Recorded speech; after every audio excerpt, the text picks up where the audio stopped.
everybody, welcome to my channel. My name's Jameson.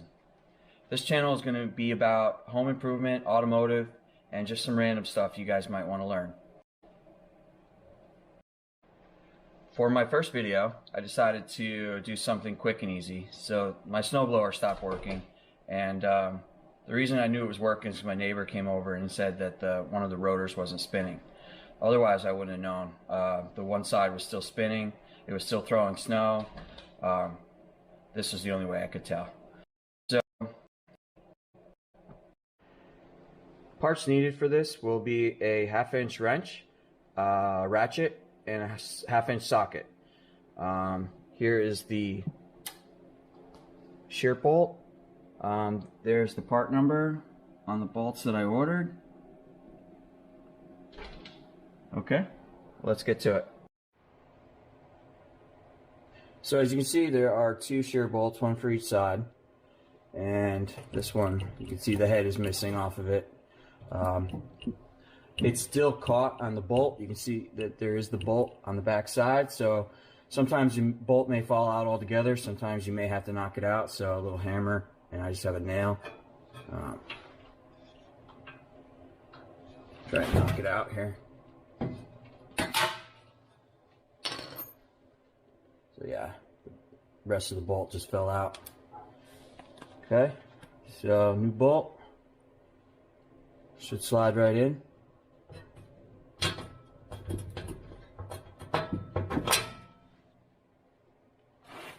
Nut.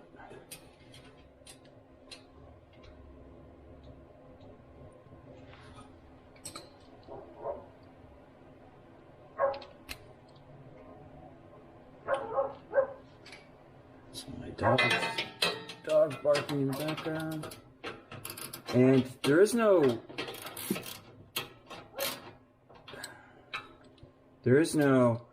torque spec on this, so it says basically just tight enough to where it's not spinning anymore, but not too tight where it will cause it premature breakage.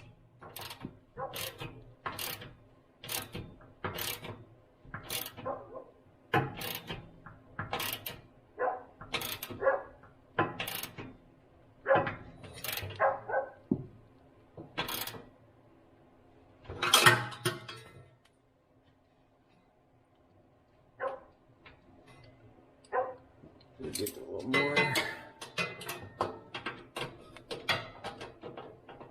Not quite tight against.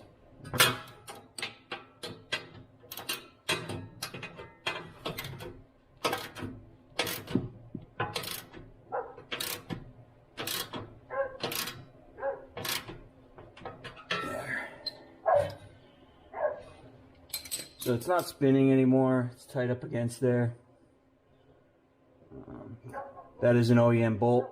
That part number should be an OEM package. This is an Aaron's Deluxe 28 snowblower. So I'll put the link to the bolts that I got on Amazon. This being my first video, if you guys have any comments, feel free to throw them in there. I'll try and work better on the next one. Stay tuned for the next videos.